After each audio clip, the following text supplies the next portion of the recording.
Menjelang Pilpres 2024, bakal calon presiden dan wakil presiden mulai menebar visi misinya. Kali ini, pasangan Anies Baswedan dan Muhaimin Iskandar dari Koalisi Perubahan mengumbar janji jika mereka terpilih menjadi presiden dan wakil presiden. Salah satu janjinya yaitu untuk mencegah aparat penegak hukum yang dijadikan sebagai alat politik. Hal tersebut mereka tuliskan dalam dokumen visi misi paslon Amin.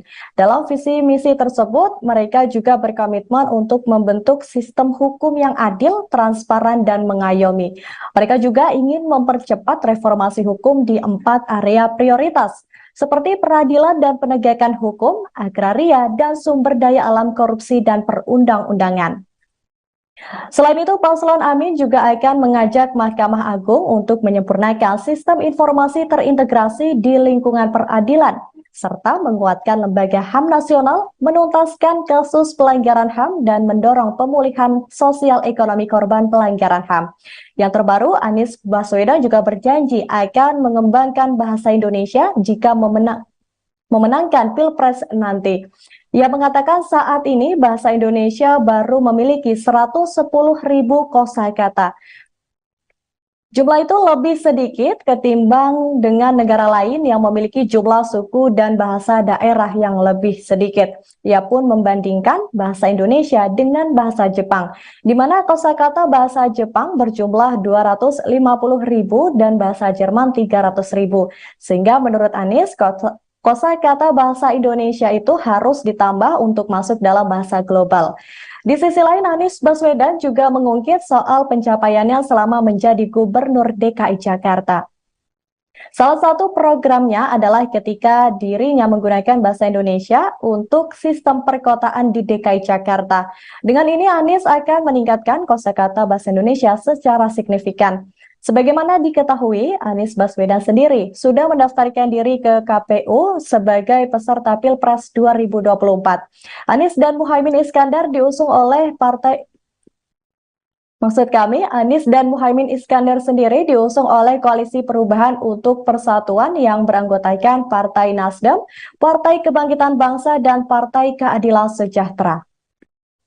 Calon Presiden Baca Pres Republik Indonesia Anies Baswedan mengukuhkan Badan Koordinasi Saksi Bakorsi Tangerang Selatan.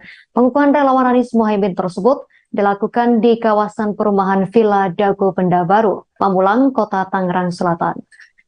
Berdasarkan pantauan warta kotalive.com pada Rabu 25 Oktober 2023, Bakorsi diresmikan Anies Baswedan sekira pukul 4:30 sore hari waktu Indonesia Barat. Peresmian tersebut dilakukan secara simbolis dengan memakaikan rompi berwarna biru terhadap 4 orang anggota Bakorsi. Lebih lengkapnya terkait berita ini akan dilaporkan rekan Gilbert Semsandro, wartawan Tribun Tangerang untuk Anda. Rekan Gilbert, silakan laporan Anda.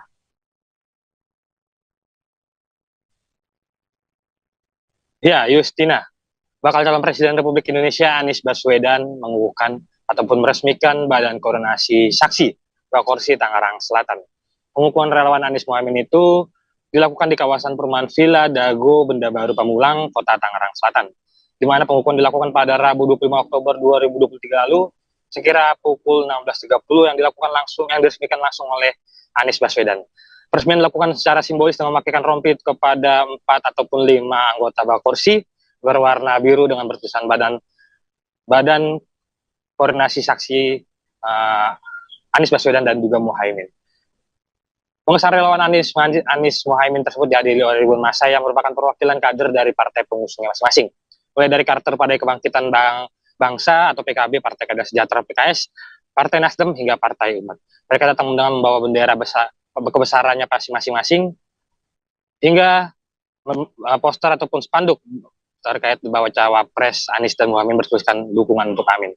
Anies mengatakan selain menjadi markas besar Bakorsi, kawasan perumahan Villa Dago juga dapat digunakan sebagai tempat berkumpulnya posko rakyat untuk pemenangan Baca Pres Amin, di mana selain Bakorsi di Tangerang Selatan juga diresmikan Poskora atau Pos Komando Rakyat, untuk di mana perkumpulan tentang relawan Anies Baswedan juga Muhaimin Iskandar. Lebih lanjut, Anies menjelaskan kawasan Pamulang merupakan lokasi yang tepat dan strategis untuk menjangkau suara dari masyarakat di Kota Tangerang Selatan. Pasalnya perolehan suara untuk kontestasi pemilihan presiden 2024 mendatang itu di pihak Anies dan juga Muhaimin Iskandar ditargetkan mampu meraup suara hingga 60%, di mana Anies sendiri meminta kepada setiap warga Tangerang Selatan yang mendukungnya untuk mengumpulkan minimal 40 suara bagi dirinya dan juga Muhaimin Iskandar. Hal itu disampaikan Anies dapat dilakukan oleh pendukungnya melalui lingkungan terdekat, yang ini tempat tinggalnya masing-masing. Anies pun menyebut setiap pendukungnya dapat mengajak ataupun memberikan kesan ataupun mengajak dukungan terhadap Anies dan juga Muhaimin Iskandar di lingkungan tempat tinggalnya di 10 depan sebanyak 40 suara, yakni berasal dari 10 suara di depan rumah, warga depan rumah, baru 10 lainnya di sebelah kanan, 10 suara lainnya di sebelah kiri, dan juga 10 lainnya di sebelah belakang tempat tinggalnya masing-masing.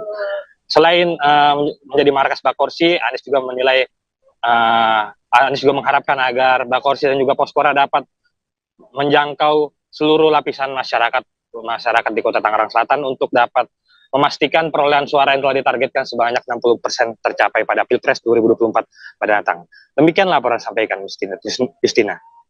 Baik, rekan Gilbert Semsandro, wartawan Tribun Tangerang, terima kasih atas laporan Anda. Selamat bertugas kembali. Kami tampilkan wawancara wartawan lapangan kami bersama calon Presiden Republik Indonesia Anies Baswedan.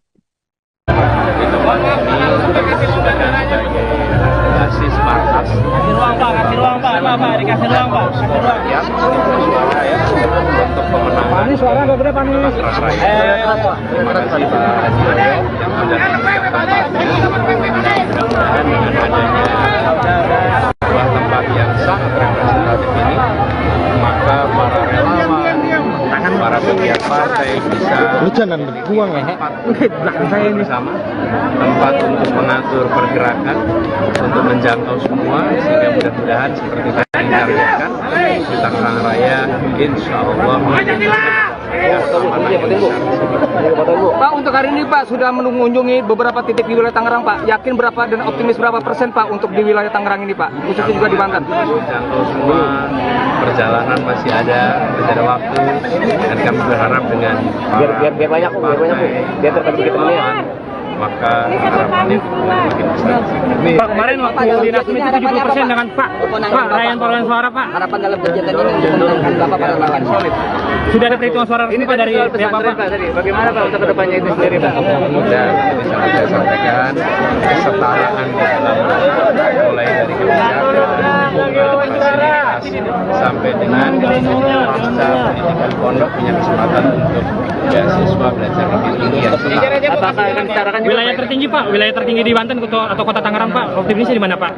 Suara tertinggi di wilayah mana Pak, di Tangerang atau di Banten? Pokoknya mudah-mudahan di semuanya ya.